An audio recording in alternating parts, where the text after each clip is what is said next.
नमस्कार, बहुत स्वागत है आपका। आपके साथ मैं हूं पूजा। दिल्ली विधानसभा का चुनावी बिगुल बजने में अब कुछ ही दिन बाकी रह गए हैं और इस बार का चुनावी मुकाबला काफी दिलचस्प होने वाला है।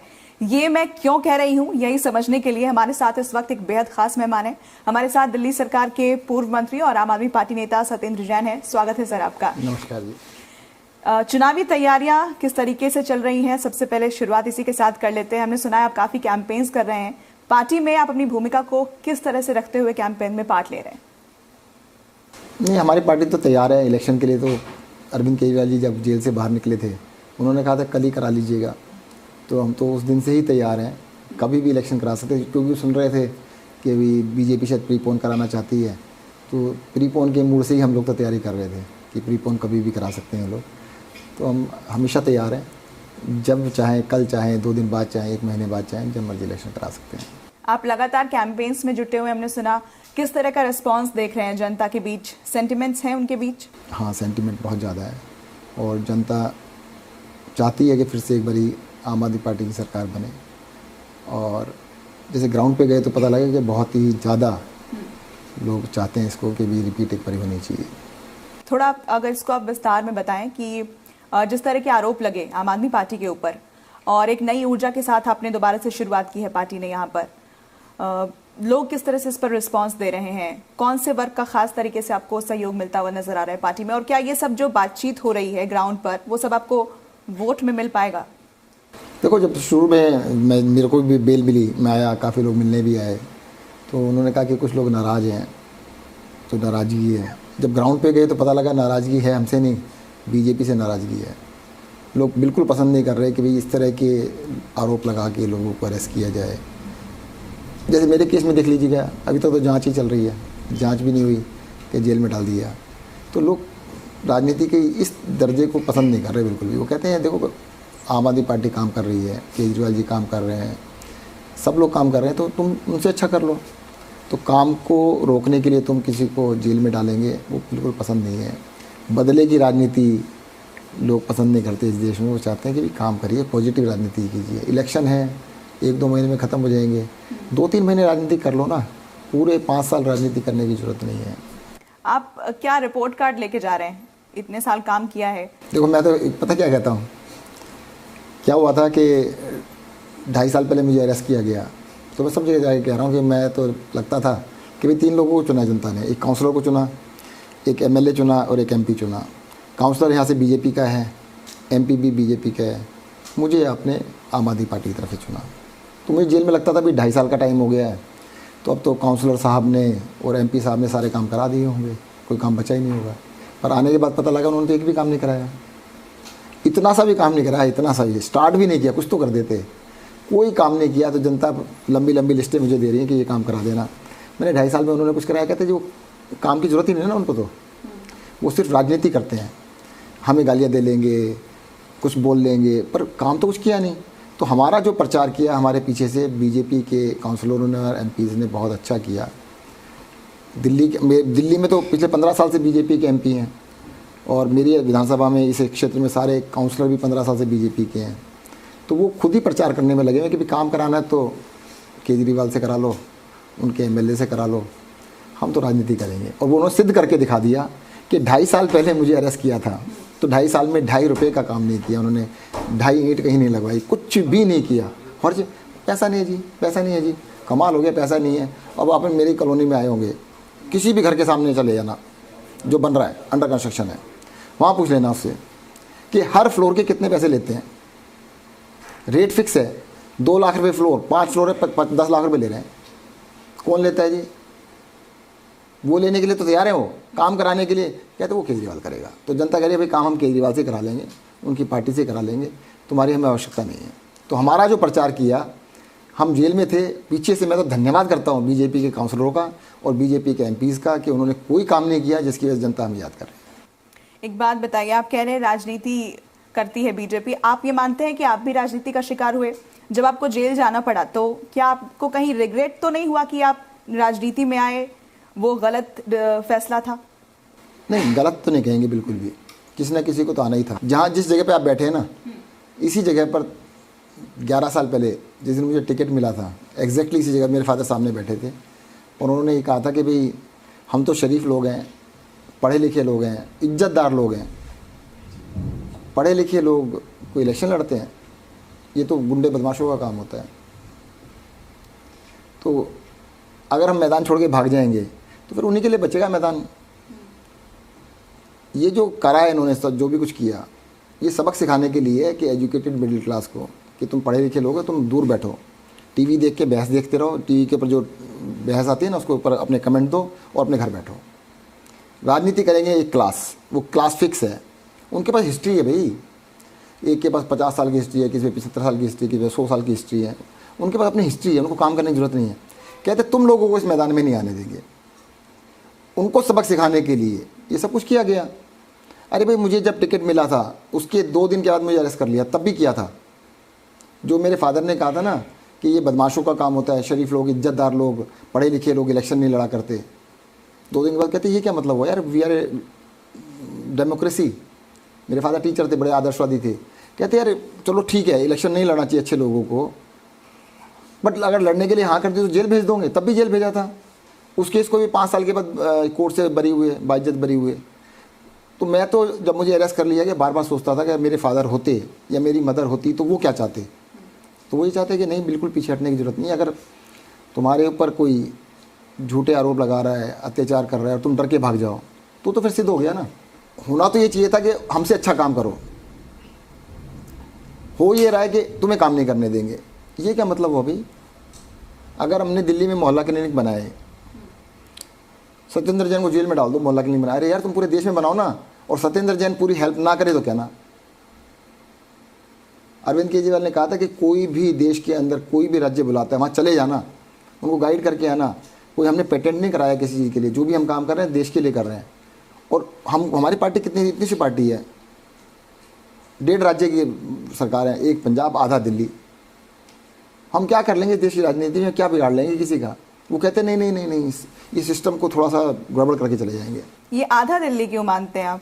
नहीं, दिल्ली में देखो, एक दिल्ली सरकार है, एक एमसीडी है, एक दिल्ली पुलिस है। अब तो इतना समय हो गया है, अभी भी अगर आम आदमी पार्टी यही लाइन पकड़ के चलेगी, आधी सरकार एक आरोप बहुत लगता है कि आम आदमी पार्टी हमेशा यही रोना रोती रहती है कि जी हमारे हाथ में ये नहीं है, हमारे हाथ में वो नहीं। देखो मैडम, ऐसा होता है, Delhi is A union territory, ये आपको भी पता है। दिल्ली पुलिस अमित शाह जी के अंडर आती है, मेरे अंडर नहीं। अभी कानून व्यवस्था को लेकर ताबड़तोड़ वार हो रहे हैं बीजेपी के ऊपर। अब देखो यूपी के अंदर क्या, तो यूपी सरकार यूपी की सरकार के अंडर है, यूपी जो राज्य है, हरियाणा की सरकार के अंडर है, पंजाब की सरकार के अंडर है। अरे भाई दिल्ली पुलिस केंद्र सरकार के अंडर है, तो उसमें मैं क्या कर सकता हूँ? मैं कल को कहूँ कि भाई मध्य प्रदेश की सरकार मेरे अंडर नहीं है, तो नहीं है ना। अब दिल्ली के अंदर आधी सरकार इसलिए है कि दिल्ली की 4 सरकारें हैं, एमसीडी, डीडीए, दिल्ली पुलिस और दिल्ली सरकार। उसमें से दिल्ली सरकार हमारे पास है, एमसीडी हमारे पास, तो आधी हो गई। पहले मैं चौथाई बोलता था, तो आधी डीडी और दिल्ली पुलिस केंद्र के अंडर है, तो है उसमें क्या छुपाने वाली बात है? हमें दे दो, सारी हमारे अंडर आ जाएगी। हम कब मना कर रहे हैं कि हम थोड़ा कह रहे हैं हमें मत दो। हम तो कहेंगे कि भाई साहब तो आपसे चल नहीं रहा, आपसे ना तो डीडीए संभल रही है, लैंड का मैटर आपसे नहीं संभल रहा, ना पुलिस संभल रही है आपसे। दिल्ली के अंदर लॉ एंड ऑर्डर की हालत आप देख ही रहे हैं, तो आपसे संभल नहीं रहा बिल्कुल भी। देखो जनता ने दिल्ली में अलग अलग सरकार चुनी, एमपी भी तो चुने। उस 7 एमपी ने पिछले 10 साल में कुछ एक काम तो किया हो? 10 साल में एक काम बता दो कि दिल्ली के लिए इन 7 एमपीओ ने, बीजेपी के एमपी ने एक काम किया था, इवन ए सिंगल वर्क, कि जी हमने दिल्ली के लिए कर दिया। या ये कहते हम नहीं कर सकते थे? मैं बताता हूँ क्या क्या कर सकते थे। वो सब कुछ वो कर सकते जो हम कर रहे हैं। अरे भाई जब पूरी सरकार को जेल में डाल दिया था। यमुना साफ करने की जिम्मेदारी किसकी थी? पोल्यूशन कम करने की जिम्मेदारी किसकी थी? देखो एक एक बता दो दोनों का। बताइए। यमुना साफ करने की जिम्मेदारी सबकी थी, उसमें से सबसे ज़्यादा हमारी थी। हम अपने ऊपर जिम्मेदारी ले रहे हैं, उसके अंदर हमने काम भी किया है। अगर आप मुझे थोड़ा समय देंगे तो मैं बता देता हूँ क्या क्या काम किया है। बताइए। यमुना क्लीनिंग के लिए, यमुना क्लीनिंग ऐसे नहीं होती कि वहाँ पे गए और झाड़ू लगा दी, थोड़ा कूड़ा बीन दिया, वो तो एक दिन में कोई भी कर देता। हम भी 2-4 हज़ार आदमी ले जाते, एक दिन में साफ़ कर देते। यमुना नदी क्या होता है, वजीराबाद है, वजीराबाद तक यमुना में पानी होता है।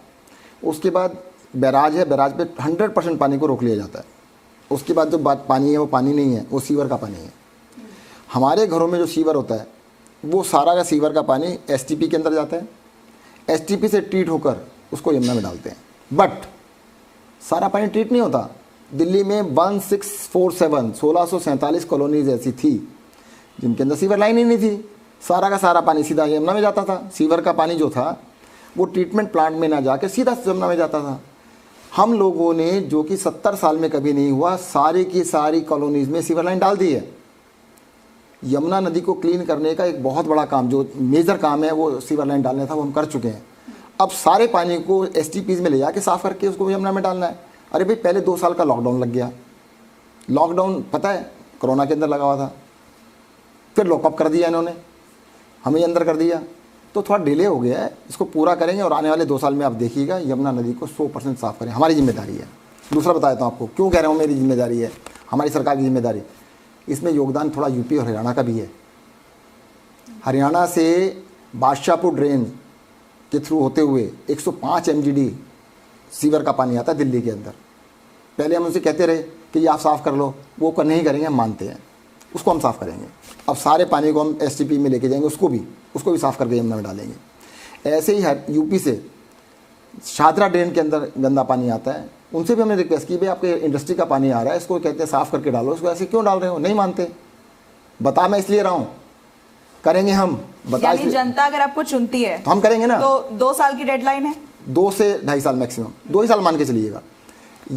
यूपी से जो पानी आ रहा है, मैं इसलिए हाईलाइट कर रहा हूँ कि वो जानबूझ के नहीं कर रहे हैं और करेंगे भी नहीं। उनसे आप क्वेश्चन पूछ भी नहीं पाएंगे, पर हम करेंगे क्योंकि दिल्ली में आ गया ना, जिम्मेदारी तो मेरी है ना, उसको भी साफ़ करेंगे। तीसरा, सोनीपत पानीपत की तरफ से इंडस्ट्री का गंदा पानी आता है, DD3 ड्रेन के अंदर, नरेला के अंदर आता है, वो दिल्ली में आता है, उसको भी सारा साफ़ करके हम डालेंगे। उसको भी डाइवर्ट कर रहे हैं, STP में डाइवर्ट कर रहे हैं।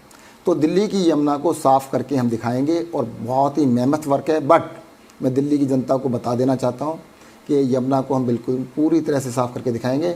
वॉर फुटिंग पे उस पर काम चल रहा है, उसको हम करके दिखाएंगे। दूसरा सवाल था पॉल्यूशन को लेकर। अब मैं पॉल्यूशन के बारे में बहुत सारी चीज़ें बताऊंगा ना, अब ये मत कह देना कि आप शॉर्ट में बता दीजिए। पॉलिटिकल चीज़ें आ जाएंगी बहुत सारी। पॉलिटिकल सवाल करने के लिए बैठे हैं, आप बताइए। देखो, पॉल्यूशन के बारे में पहली चीज़ तो मैं बता देता हूँ। पॉल्यूशन एक बहुत बड़ा मुद्दा है हमारी सेहत के लिए, और इस मुद्दे को सेंटर स्टेज पर आम आदमी पार्टी लेके आई। आप तो इतने बड़े चैनल में काम करते हैं, आप अपने चैनल को ये रिसर्च करें।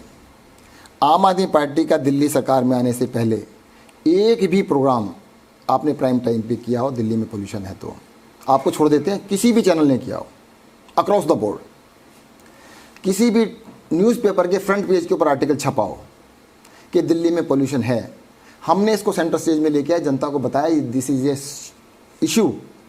हमने बताया कि एजुकेशन इशू है, हमने कहा कि हेल्थ केयर इशू है, और हम ही ने कहा कि पोल्यूशन भी इशू है। उसकी वजह से हमें गालियाँ पड़े, हम तैयार हैं ना। अरे सब लोग बोलेंगे तभी तो करेंगे। हम इसको सेंटर स्टेज पे लेकर आए कि pollution is a major issue, हमारी हेल्थ के लिए बहुत बड़ा इशू है, पहली बात। दूसरी बात, अब इसको करना क्या है। पोल्यूशन जो है पंजाब से लेकर दिल्ली, और दिल्ली से लेकर गाजियाबाद, गाजियाबाद से लेकर बनारस, और बनारस से लेकर और आगे तक लगभग बराबर पोल्यूशन है, सब जगह पोल्यूशन है। आपको जान के आश्चर्य होगा, दिल्ली में तो लोकल रीजन बहुत ज़्यादा होने चाहिए थे। बनारस तो दिल्ली से 800 किलोमीटर दूर है। बनारस का पोल्यूशन तो हमसे आधा भी नहीं होना चाहिए था, चौथाई भी नहीं होना चाहिए था। आप पिछले 5 साल का, 2 साल का, 1 साल का डाटा निकाल के देख लीजिएगा, बनारस का पोल्यूशन दिल्ली से ज़्यादा है, कम नहीं रहा। क्योंकि दिल्ली में जो लोकल कारण थे हमने उसके और बहुत काम किया है। जैसे एग्जाम्पल के लिए बता देता हूँ, दिल्ली के अंदर पहले सैकड़ों ब्रिक किलन्स थे, ईंटों के भट्टे थे, वो सारे बंद कर दिए गए। उसके लिए मैं हमारे से पहले सरकार को धन्यवाद देता हूँ।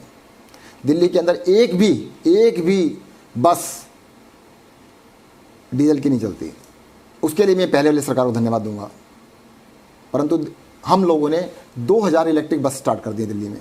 तो दिल्ली का जितना भी बसेस का फ्लीट है वो तो या तो CNG है या इलेक्ट्रिक है। बट आप देखिए दिल्ली में सबसे ज़्यादा पॉल्यूटेड जगह कौन सी है, वो है आनंद विहार बस टर्मिनल। उस बस टर्मिनल पे आप जाएंगे, दिल्ली की तो सारी बसें इलेक्ट्रिक हैं या CNG है, वहाँ तो पॉल्यूशन होना ही नहीं चाहिए। अरे अक्रॉस द रोड की दूसरी तरफ यूपी की बसेस खड़ी हैं, सारी डीजल बसेज हैं, सारी की सारी डीजल बसेज हैं। वो उसको पता नहीं है कि बॉर्डर के जो लाइन है ना, पॉल्यूशन को नहीं पता कि एक लाइन खींची हुई है, उसके इधर नहीं आना है, इधर नहीं जाना। अरे भाई हम रिक्वेस्ट करते हैं हाथ जोड़ के, अब डीजल की बसें दिल्ली तो मत भेजो, दिल्ली के बॉर्डर पे मत भेजो ना यार, ये तो गलत हो रहा है। तो जनता को हाईलाइट तो करना पड़ेगा। दिल्ली में पोल्यूशन बढ़ाने के लिए हमें रिक्वेस्ट करनी पड़ेगी अपने आड़ोस पड़ोस वालों से भी। दिल्ली के अंदर 2 पावर प्लांट थे, थर्मल पावर प्लांट, हमारी सरकार ने दोनों बंद किए। तय ये हुआ था कि एनसीआर के सारे बंद किए जाएं, क्योंकि पॉल्यूशन जो होता है वो सब जगह जाता है। हमने बंद कर दिए, ना हरियाणा में बंद हुए ना यूपी में बंद हुए। हम ये नहीं कर पूरा यूपी बंद कर दो, हम ये भी नहीं कर पूरा हरियाणा बंद कर दो। जो दिल्ली के आसपास है वो बंद करने की बात थी, उन्होंने अभी तक नहीं बंद किए, उनको भी करने चाहिए। एक है फार्म फायर, खेतों में जो पराली जलाई जाती है।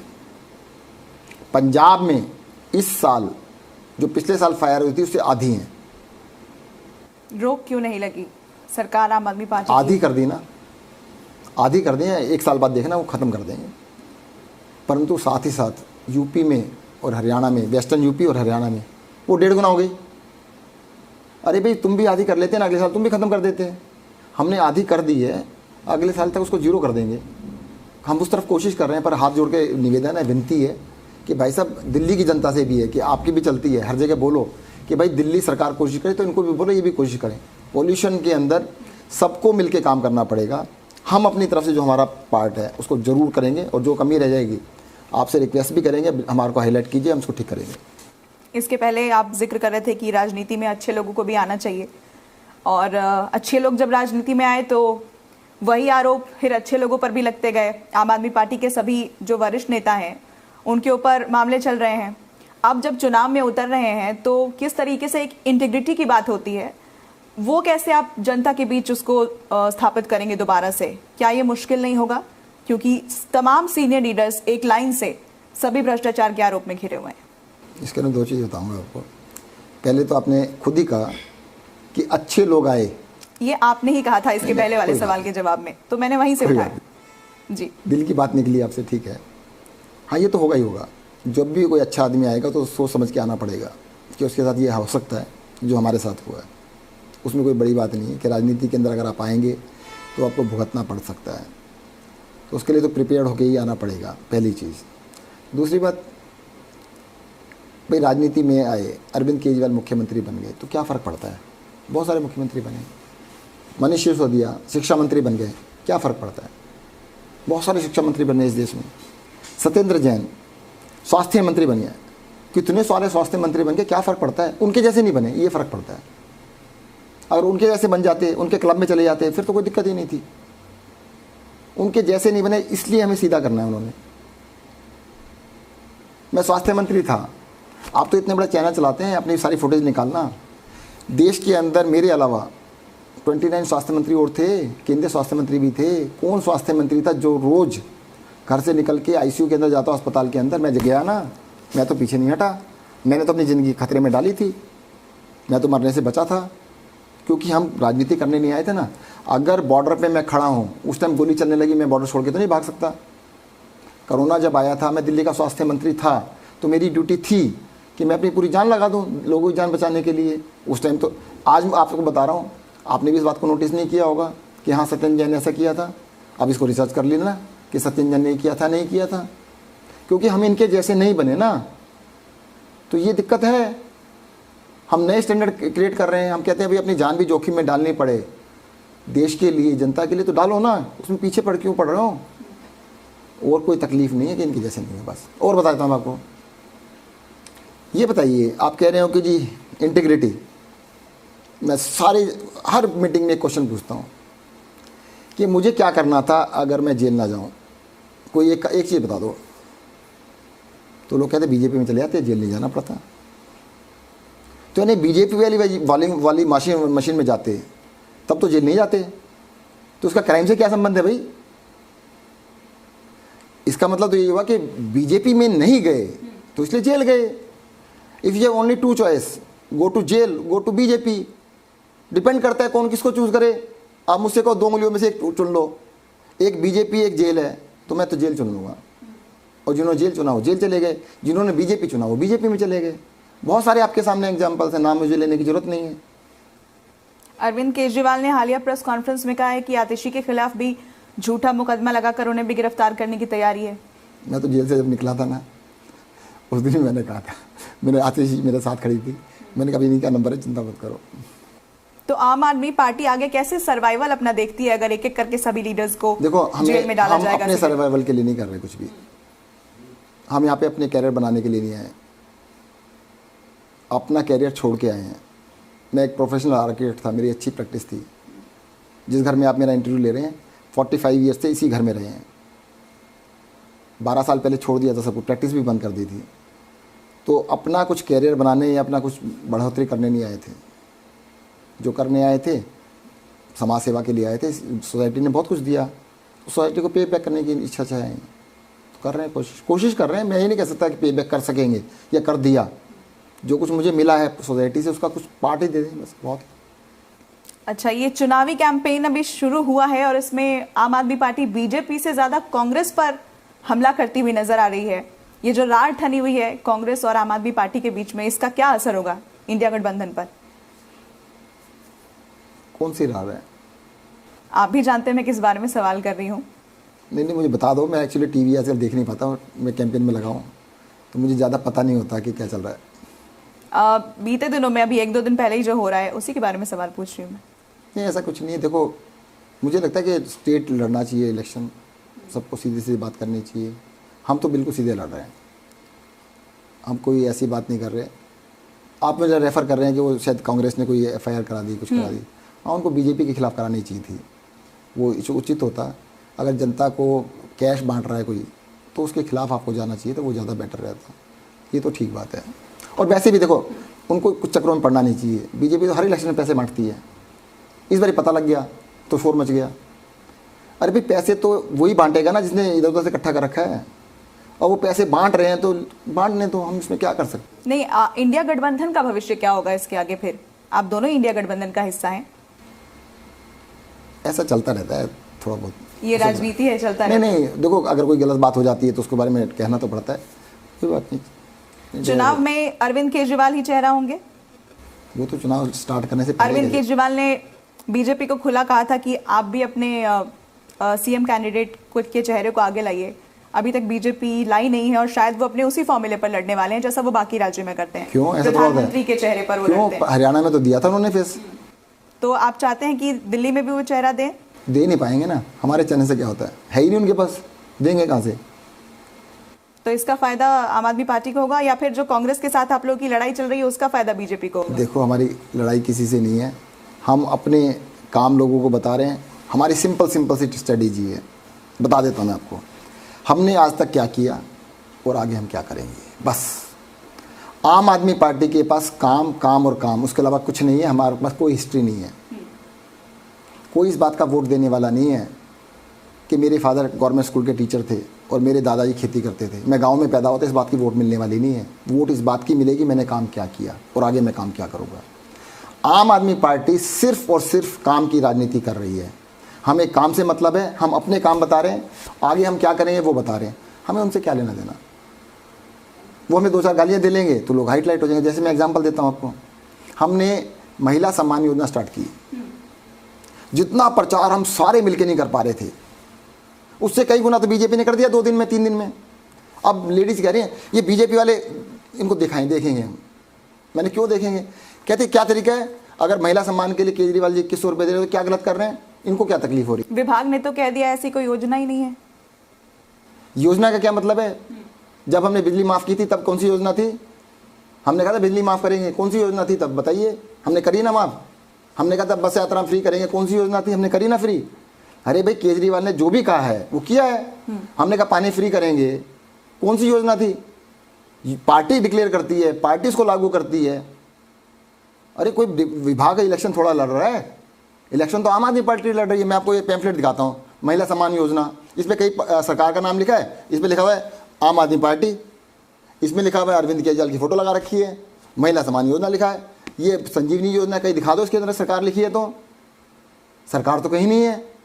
अरे भाई, we are a political party, हम कह रहे हैं हमने ये काम किए हैं। मैं आपको बता देता हूँ, हमने 6 रेवड़ी बांटी अभी तक। बीजेपी वाले कहते हैं मुफ्त की रेवड़ी बांट रहे हैं, हमने 6 रेवड़ी बांटी। क्या क्या? बिजली फ्री की, पानी फ्री किया, दवाई फ्री की, अच्छा इलाज किया, पढ़ाई अच्छी की, तीर्थ यात्रा कराई बुजुर्गों को, और महिलाओं को बस यात्रा फ्री की। 6 दे दी, अब 2 और देने जा रहे हैं। सभी बुजुर्गों का जो 60 साल से ऊपर है, गरीब है या अमीर है, प्राइवेट हो या सरकारी अस्पताल हो, पूरा इलाज हम कराएंगे, कितना भी खर्चा हो। और सभी महिलाओं को 2100 रुपये महीना देंगे, 18 साल से ऊपर जो भी है। अरे भाई 6 काम करके दिखा दिए, 2 और करेंगे, इसमें गलत क्या है? परंतु मैं धन्यवाद करूंगा 2 का, एक बीजेपी का और एक मीडिया का। जितना प्रचार हम बता ही नहीं पा रहे थे, लोगों को हम समझा ही नहीं पा रहे थे, वो कहते अरे फटाफट करा लो भाई, ये बीजेपी वाले कल को आ जाएंगे। मेरे विधानसभा में आप देखिए ज़्यादातर middle class, upper middle class ज़्यादा है। बीजेपी वाले जगह जगह जाके हमारे कैंप लगे, वहाँ पे शोर मचाते हैं। मैंने कहा क्यों हमारा काम कर रहे हो यार, तुम तो हमारी तारीफ़ कर रहे हो भाई, उनको तकलीफ़ क्या है? और आपको मैं गारंटी लेता हूँ, चलो इस बात की बताता हूँ उनको। आज ये कह रहे हैं रेवड़ी रेवड़ी क्यों बांट रहे हैं, आज ये कहते हैं 2100 रुपये की सम्मान राशि क्यों लेके आए, कल को ये भी क्या कहेंगे, हम भी करेंगे, हम भी करेंगे। क्या करोगे? जो केजरीवाल करेगा वो हम भी करेंगे। अरे भाई तुमने करना है तो कहो ना, हमारा विरोध क्यों कर रहे हो? हम भी करेंगे, हम भी करेंगे। जब हम कुछ भी कहते हैं जी गलत है, ये नहीं होना चाहिए, बाद में कहते हैं यार जनता तो नाराज है, कहते हम भी करेंगे। तुम वो काम करो जिसमें तुम एक्सपर्ट हो। तुम पैसे बांट रहे हो, बांटो। परंतु मैं कहना चाहूँगा जो पार्टियां इलेक्शन के अंदर शराब बांटती हैं, जो पैसे बांटती हैं, जनता उनको वोट नहीं देती। जनता समझदार हो गई है कि पैसे बांटने वाली पार्टियां, शराब बांटने वाली पार्टियां कभी उनका भला नहीं कर सकती। माँ अपने बच्चों को दूध पिलाती है, दारू नहीं पिलाती। और जो ये लोग हैं ना इलेक्शनों में पैसे बांटते हैं, वो किसी का भला करने वाले नहीं है। किसी का 2-4, 5,000, 10,000 रुपये से ना कोई परिवार चलने वाला नहीं है। जो अरविंद केजरीवाल की सरकार ने मंथली जो लोगों को सपोर्ट दी है, एक एक परिवार का 10-10 हज़ार रुपये महीना बच रहा है। वो वन टाइम के 10,000 से क्या होगा? हम तो सब साफ कहते हैं, जो भी ऐसे लोग आते हैं अगर वो पैसा बांट रहे हैं तो जनता का अधिकार भी है और ड्यूटी भी है, ले लेना चाहिए। भाई आप ही का पैसा लूटा हुआ है, इलेक्शन में क्यों देने आ गए? 5 साल से क्यों नहीं दे रहे थे तुम? तुम्हें देना चाहिए भाई, हमेशा देना चाहिए। और 15 लाख कहाँ है? 15 लाख अभी तो दे दो, वो भी इकट्ठे दे देते भाई। हमारा 15 लाख दबा के बैठ के लोगों के, फिर कह रहे थोड़े से ले लो, 10-5 हज़ार रुपये बांट के। तो मैं तो कहूँगा भाई अगर देते हैं तो ले लेना चाहिए, पर शराब मत लेना, गंदी चीज़ होती है। शराब भी बांटेंगे लोग, वो मत लेना। अगर पैसे बांटे तो ले लेना, कोई बुराई नहीं है, क्यों आप ही का लूटा हुआ माल है। और मैं धन्यवाद करूंगा ऐसी पार्टियों का जिन्होंने इसको मुद्दा बनाया है, जनता के अंदर तक पहुंच गया है। अरे महिलाएं कह रही हैं कि रक्षाबंधन वाले दिन भाई 2100 रुपये देता है तो हम बड़े खुश होते हैं। कहते अब तो हर 1 तारीख को रक्षाबंधन होगा, केजरीवाल हर पहली तारीख को 2100 रुपये देगा। तो बीजेपी को किस बात की तकलीफ है? उनकी बहनें नहीं है क्या? तो केजरीवाल दे रहा है तो देने दो, उसमें बुराई क्या? और मैं बताऊं जितना भी विरोध कर रहे हैं, अब 3 दिन बाद, 4 दिन बाद, हफ्ते बाद देखना, ये भी कहेंगे मैं भी करूंगा, मैं भी करूंगा, हम भी करेंगे, ये करेंगे। आखिरी सवाल दिल्ली के वोटर्स के लिए, और खासतौर पर जो पहली बार वोट करने जा रहे हैं, उन्हें आप क्या संदेश देंगे? मैं 2 चीज़ें कहना चाहूँगा। पहली कि वोट जरूर करें, दूसरी एज ए जज बन के वोट करें। आप पूरा को पूरा देखिएगा किस व्यक्ति ने, किस पार्टी ने क्या किया है और आगे क्या करने का प्लान है। अगर आप एग्जामिनर या जज बन के वोट करेंगे तो देश के लिए बहुत अच्छा होगा। किसी के बहकावे में आके वोट ना करें, वोट जरूर करें और अपनी जजमेंट के हिसाब से करें। अगर आम आदमी पार्टी ने अच्छा काम किया है, आगे करने का अच्छा प्लान है तो ज़रूर करें। ये ना हो कि जी उसने कह दिया या उसने कह दिया, उन बातों में न जाएं। वोट जरूर करें और जज बन के करें। बहुत शुक्रिया सत्येंद्र जैन जी आपका अपना वक्त निकालने के लिए और इतनी बेबाकी से सभी सवालों के जवाब देने के लिए। आपको दिल्ली विधानसभा चुनाव के कैंपेन के लिए खूब शुभकामनाएं। तो शुक्रिया, थैंक यू।